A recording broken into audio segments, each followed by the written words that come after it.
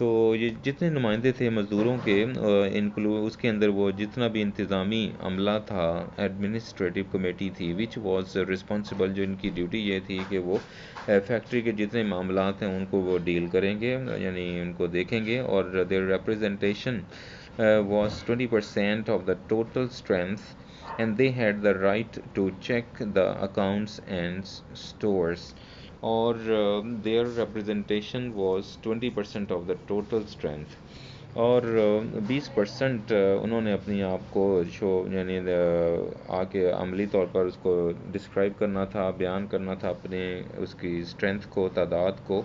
اور دے had the right, اور ان کو یہ حق دیا گیا تھا to check the accounts and stores, کہ وہ جا کر اکاؤنٹس وغیرہ چیک کر سکتے ہیں اور اسٹور کے اندر معائنہ کر سکتے ہیں کہ یعنی کیا پروگرس چل رہی ہے، کیا ہو رہا ہے، وغیرہ وغیرہ۔ Number 2، annual bonus equal to 1 month salary was announced for laborers، لہٰذا ایک سالانہ بونس کا انتظام، بونس کہتے ہیں ایکسٹرا پیسوں کو جو کہ سیلری کے علاوہ مل جاتے ہیں، تو ایک سالانہ طور پر ایک بونس کا انتظام کیا گیا مزدوروں کے لیے۔ Special bonuses were also announced, اس کے علاوہ کچھ خاص قسم کے بونس بھی تھے، in case the production increased, اگر وہ فیکٹری کے اندر پروڈکشن انکریز ہوتی ہے یا پیداوار میں اضافہ ہوتا ہے یا اچھا پرفارمنس ہوتی ہے، تو اس کی بنا پر کچھ اور بھی بینیفٹس رکھے گئے مزدوروں کے لیے۔ یہ گورنمنٹ سطح پہ ہو رہا ہے سب کچھ۔ پوائنٹ نمبر 3 پہ ہے the working time of the labourers was reschedule, as جو ورکنگ ٹائم تھا، یعنی کام کا جو ٹائم تھا، صبح کتنے بجے آنا ہے، شام کو کتنے بجے جانا ہے، وغیرہ وغیرہ، تو وہ مزدوروں کا جو تھا اسے دوبارہ ترتیب دیا گیا، ری شیڈیولڈ کیا گیا، اور 48 hours with in a week were regulated instead of 54 hours، لہٰذا پورے ہفتے میں 48 گھنٹے انہیں کام کرنا تھا، پورے ہفتے میں، ہفتے کے جو گھنٹے بنتے ہیں نا 48 hours، وہ ایک ہفتے کے بات کر رہے ہیں۔ ور ریگولیٹڈ انسٹیڈ آف 54 hours، بنسبت اس کے کہ 54 گھنٹے یعنی 54 گھنٹے کام کریں گے ہفتے میں، انہوں نے 48 گھنٹے کام کیا، تو یہ ایک بہت اچھا یعنی انوائرمنٹ ہے کام کا اگر آپ گھنٹوں کے حساب سے دیکھتے ہیں weekly. They would be given extra remuneration if they willingly worked overtime، اور وہ لوگ جو 48 گھنٹے تو نارمل ڈیوٹی تھی ان کی، لیکن وہ لوگ جنہوں نے 54 گھنٹے کام کرنا چاہا اور کام کرنے کو ترجیح دیا، محنت زیادہ کرنے کو انہوں نے ترجیح دیا، تو ان کو پھر ایکسٹرا پیسے بھی مل جایا کرتے تھے گورنمنٹ کی طرف سے، جسے اوور ٹائم کہا جاتا ہے۔ نمبر 4 پہ ہے ایوری لیبرر، منی مزدور، would have the rights of old age pension، اس کے لیے پینشن کا انتظام کیا گیا تھا، یعنی جو ریٹائرمنٹ کے بعد ملتے ہیں پیسے، انشورنس کا انتظام کیا گیا تھا، اینڈ گریجویٹی، اور اس کے لیے کچھ ایکسٹرا فنڈز کا وہ کیا گیا تھا کہ کچھ جو سروس جب ختم ہو جاتی ہے تو اس وقت اس کو وہ دیے جاتے ہیں۔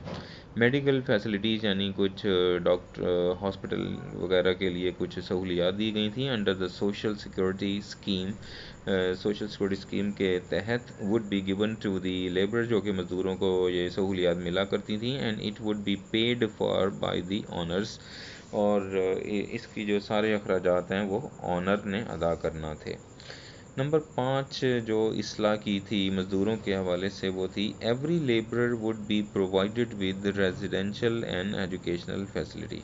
کہ ہر شخص کو رہنے کے لیے گھر ملے گا اور اس کو تعلیمی جو سہولت ہے وہ بھی مل جائے گی، اور medical check up would be mandatory, اور اس کا جو میڈیکل چیک اپ ہے بہت لازمی ہوگا، وہ مینڈیٹری میں نے لازمی۔ Free education up to matriculation of at least one child, ایک بچے کے لیے،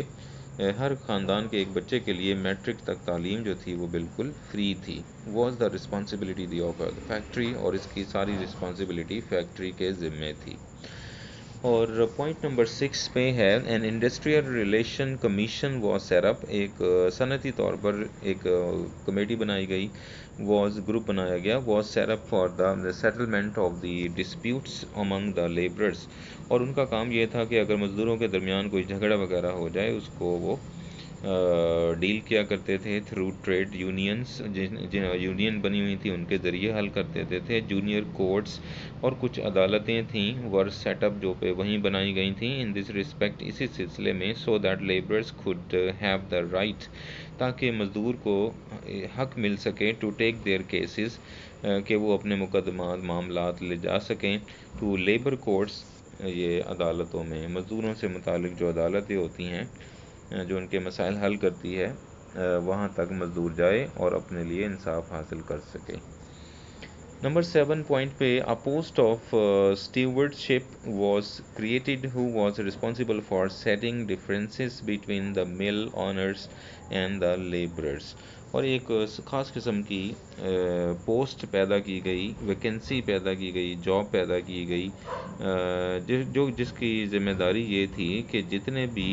وہ ہیں مل اونرز ہیں یعنی مالکان ہیں، اور جتنے بھی مزدور ہیں، مالکان اور مزدور کے درمیان تعلقات کو بہتر رکھنے کے لیے، یعنی پرابلمس کو ختم کرنے کے لیے یہ شعبہ ایک بنایا گیا تھا جسے کہتے ہیں اسٹیورڈشپ. تو اس کی یہ ذمہ داری تھی کہ مالکان اور مزدوروں کے درمیان ماحول اچھا رکھے، ان سے رابطے میں رکھیں. پوائنٹ نمبر 8 پہ ہے، لاسٹ پوائنٹ ہے یہ، مل اونرز یعنی مل جو یعنی مل ایک فیکٹری نما جگہ ہوتی ہے جہاں پر چیزیں اس طرح کام کاج ہوتا ہے، چیزیں بنتی ہیں، اسے مل بھی کہتے ہیں، فیکٹری کی طرح کا ہوتا ہے یہ سسٹم. مل اونرز یعنی مالکان جو تھے ور باؤنڈ، ان پر لازم تھا ٹو گیو سالڈ ریزنز، کہ وہ ایک مناسب ٹھوس وجوہات پیش کریں before termination of a labourer, اگر وہ کسی مزدور کو جاب سے نکالنا چاہ رہے ہیں تو اس کے لیے ٹھوس ثبوت پیش کریں فار جاب سیکیورٹی پرپس، اور یہ تھا مزدوروں کے لیے جاب سیکیورٹی دینے کا مقصد، so that unfair terminations could be avoided, تاکہ کوئی بھی ناجائز طور پر کسی کو نوکری سے نہ نکال سکے. تو بیٹا یہ سارے پوائنٹس ہیں، آپ نے اس کو یاد رکھنا ہے، اور یہی آپ کا آج کا آرٹیکل ہے کہ کس طرح مزدوروں کے بارے میں اصلاحات کی گئی ہیں، ان کی بہتری کے لیے کام کیے گئے. تو اسے آپ نے یاد رکھنا لیبر ریفارم کی سینس میں، اور یہ لیبر ریفارم تھا پوائنٹ، اور دوسرا تھا nationalisation of banks and insurance companies, کہ بینکس کو اور انشورنس کمپنی کو کس طرح گورنمنٹ نے اپنی تحویل میں لے لیا، اور پھر ان دونوں کی وجہ سے پاکستان کے لوگوں کو شروع میں کتنا فائدہ ہوا، اور آہستہ آہستہ ان کی